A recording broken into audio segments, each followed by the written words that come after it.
नहमदुहु व नुसल्ली अला रसूलिहिल करीम अम्मा बाद फ़अऊज़ु बिल्लाहि मिनश शैतानिर रजीम बिस्मिल्लाहिर रहमानिर रहीम रब्बिश्रह ली सदरी व यस्सिर ली अमरी वहलुल उक़दतम मिन लिसानी यफ़क़हू क़ौली।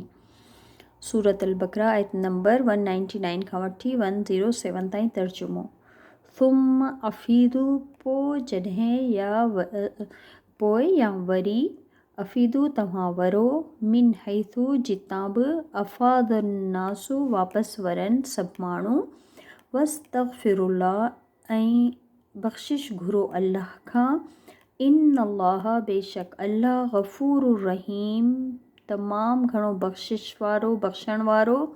निहायत रहम करण वारो आहे। फ़इज़ा पोइ जॾहिं क़ज़यतुम तव्हां पूरा करे चुको मनासिककुम पंहिंजा अरकान यानी हज जा तमामु अरकान जॾहिं तव्हां पूरा करे चुको फ़ज़्कुरुल्लाह बस ज़िक्र कयो अल्लाह जो यादि कयो अल्लाह खे कज़िक्रिकुम करण जीअं ज़िक्र करण मानिंद उन ज़िक्र करण जे जीअं आबाअकुम तव्हां ज़िक्र कयो था पंहिंजे आबाओ अजदाद जो औ या अशद उन खां वधीक शदीद तमामु घणो ज़िक्र करणु फ़मिनन नासी बस कुझु माण्हुनि मां मई यक़ूलु जेको चवनि था या जेको चवे थो रब्बना ए असांजा रब आतिना ॾे असांखे फ़िद दुनिया में वमालहू ऐं न आहे उन जे लाइ फ़िल आख़िरती आख़िरत में मिन ख़लाक़ को बि हिसो। उहो माण्हू जेको सिर्फ़ु दुनिया घुरे थो त उनजो आख़िरत में को बि हिसो न आहे। व मिनहुम ऐं इन्हनि मां मई यक़ूल जेको चवे थो रब्बना ए असांजा रब आतिना ॾे असांखे फ़िद दुनिया में हसनतम व फ़िल आख़िरती हसनतम वक़िना अज़ाबन्नार त ॾे असांखे दुनिया में भलाई ऐं आख़िरत में भलाई ऐं बचाए असांखे अज़ाब बाहि जा यानी बाहि जे अज़ाब खां। उलाइक लहुम नसीबुम मिम्मा कसबु उलाइक इहे उहे माण्हू आहिनि उन्हनि जे लाइ आहे हिसो जेको उन्हनि कमाई कई यानी जहिड़े तरह जा एमाल कया ओड़े तरह जो उन्हनि जे लाइ अलाह वटि बदिलो आहे। वल्लाहु सरीउल हिसाब ऐं अल्लाह ताला जल्द हिसाब करण वारो आहे। वज़्कुरुल्लाह ऐं ज़िक्र कयो अल्लाह जो फ़ी अय्यामिम माअदूदात ज़िक्र कयो अल्लाह जो ॾींहंनि में चंद जेके ॻणप जा आहिनि। फ़मन ताजल पोइ जेको जल्दी करे फ़ी यौमैनी ॿिनि ॾींहंनि में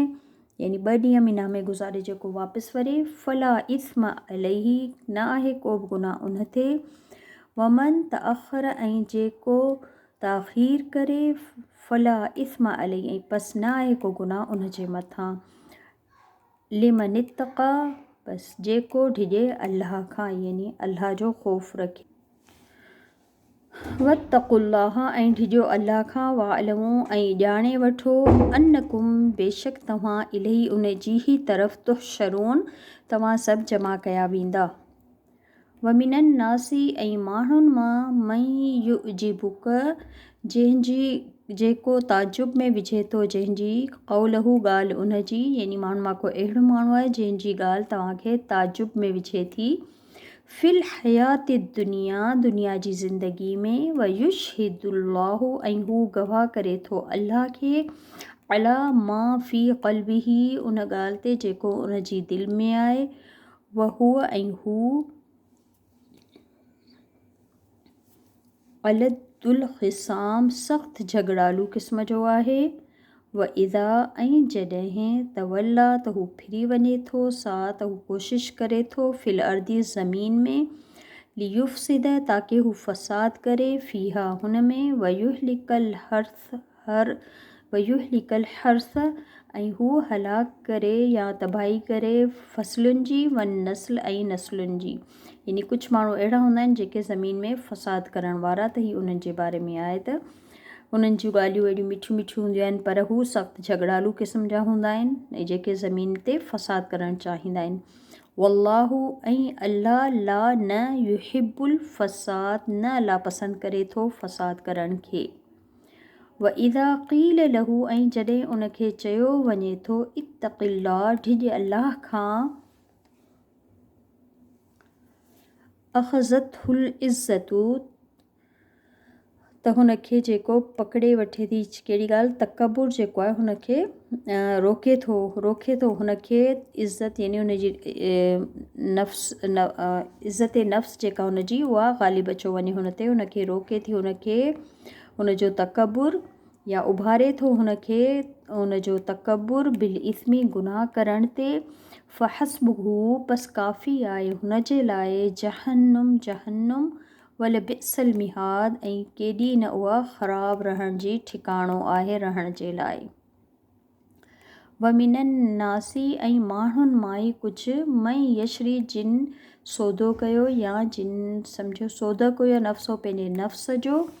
इब्तिग़ाअ चाहण लाइ, हासिल करण लाइ, मर्ज़ातिल्लाही मर्ज़ी या रज़ा अल्लाह जी, वल्लाहु ऐं अल्लाह रऊफ़ुन तमामु शफ़ीक़ महिरबान आहे, बिल इबादी पंहिंजे बंदनि सां। सुब्हानक अल्लाहुम्मा व बिहम्दिक अशहदु अन ला इलाहा इल्ला अंत अस्तग़फिरुक व अतूबु इलैक। अस्सलामु अलैकुम व रहमतुल्लाहि व बरकातुहू।